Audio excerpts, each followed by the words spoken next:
تو اللہ فرما رہے ان اللہ کان سمیعا بصیرا، بے شک اللہ تعالیٰ سننے والا ہے ہر کسی کی ہر بات کو ہر جگہ سے، بصیرا دیکھنے والا ہے ہر کسی کی ہر حالت کو ہر وقت دیکھنے والا ہے۔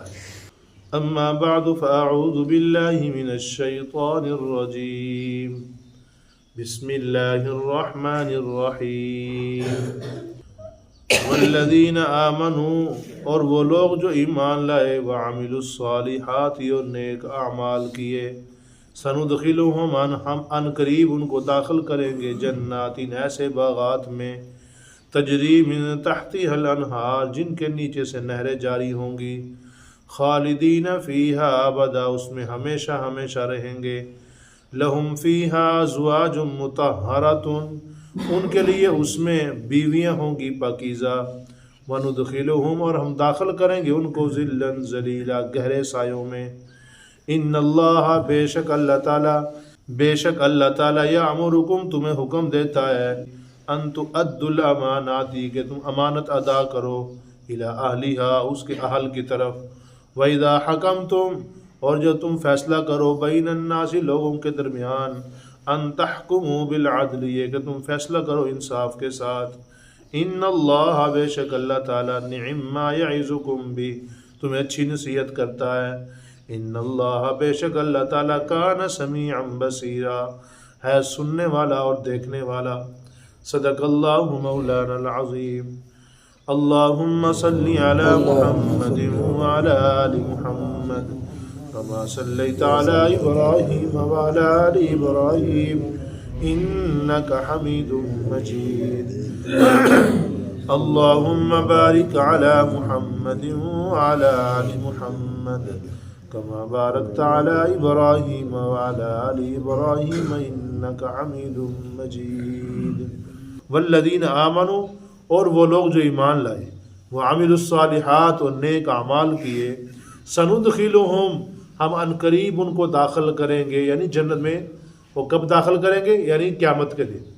سندخلہم ان قریب، یہ مطلب قیامت کے دن ہم ان کو داخل کریں گے، جنات، ایسے باغات میں، ایسی جنتوں میں، تجری من تحتها الانہار، جن کے نیچے سے نہریں جاری ہوں گی۔ نیچے سے جاری ہونے کا مطلب میں نے کئی دفعہ بیان کر دیا، یا تو بالکل اوپر ہو نیچے نہر جاری ہو، یا نہر بالکل سامنے ہو اور اس کا گھر بالکل نہر کے کنارے کے اوپر ہو، اس کو بھی نہر کے اوپر ہی کہا جاتا ہے۔ لہٰذا اللہ فرما رہے ہیں تجری من تحتها الانہار، اس کے نیچے سے نہریں جاری ہوں گی، خالدین فیہا ابدا، ایسا گھر ہو رہنے کے لیے، بہترین قسم کا انتظام ہو، زبردست قسم کا گھر ہو۔ پھر انسان کو خطرہ لگا رہتا ہے، کہیں میں مر گیا تو سارا کچھ گیا، زندگی ختم ہو گئی تھی، یہ تو کیا، میں تو بیمار ہو کے پھر پریشانی بن جاتی ہو، اتنی محنت کی، اتنا کچھ بنایا، اتنا کچھ اس کے لیے کیا، اب یہ کس کام کا ہے، میرے بچوں کے لیے بن جائے گا، چلو میرے نہ صحیح بچوں کا بن جائے گا، یعنی اپنی انسان کو امید بعض دفعہ ختم ہو جاتی ہے۔ لیکن جب انسان جنت میں جائے گا نا، ہمیشہ ہمیشہ ان نعمتوں سے فائدہ اٹھائے گا، کبھی بھی وہ نعمتیں ختم نہیں ہوں گی، نہ زندگی ختم ہوگی نہ نعمتیں ختم ہوگی، تو ان کے لیے محنت شرط ہے۔ کیا ہوگا پھر؟ اللہ فرما رہے ہیں خالدین فیہا ابدا، اس میں ہمیشہ ہمیشہ رہیں گے۔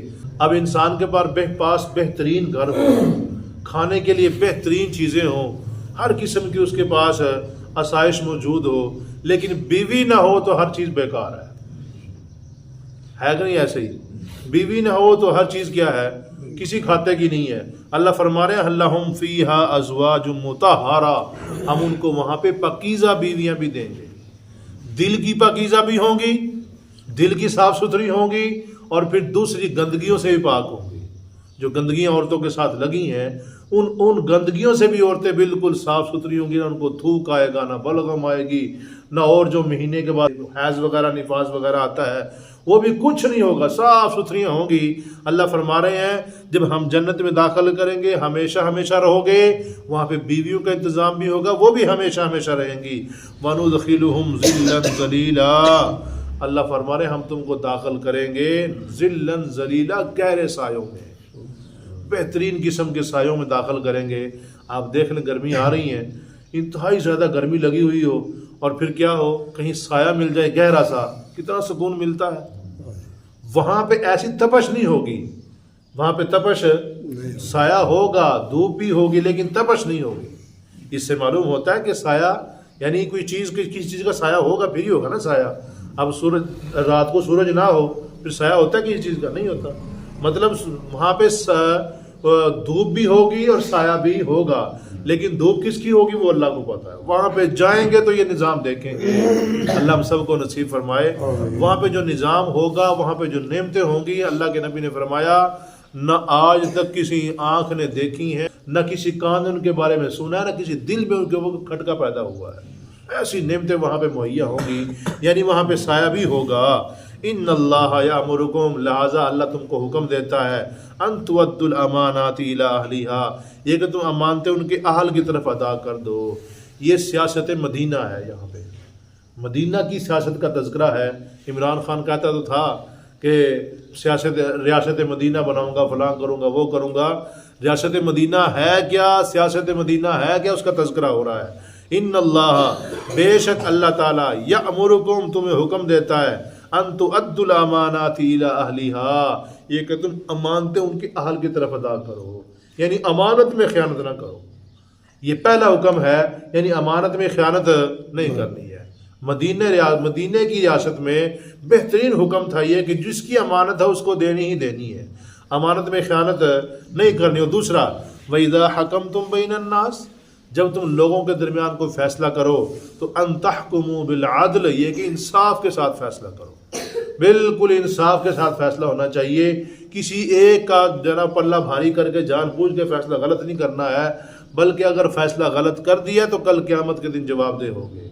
فیصلہ بہترین کرنا ہے، چاہے وہ اپنوں کے خلاف ہی کیوں نہ ہو، انسان کو فیصلہ انصاف کے ساتھ کرنا ہے۔ ان اللہ نعم ما یعظکم بہ، بے شک اللہ تعالیٰ تم کو بہترین نصیحت کرتا ہے، اچھی نصیحت کرتا ہے۔ ان نصیحتوں سے فائدہ حاصل کرنا چاہیے۔ اگر انسان امانت صحیح ادا کرتا رہے، فیصلہ بہترین کرتا رہے، آپ سوچیں معاشرے میں سکون ہوگا کہ نہیں ہوگا؟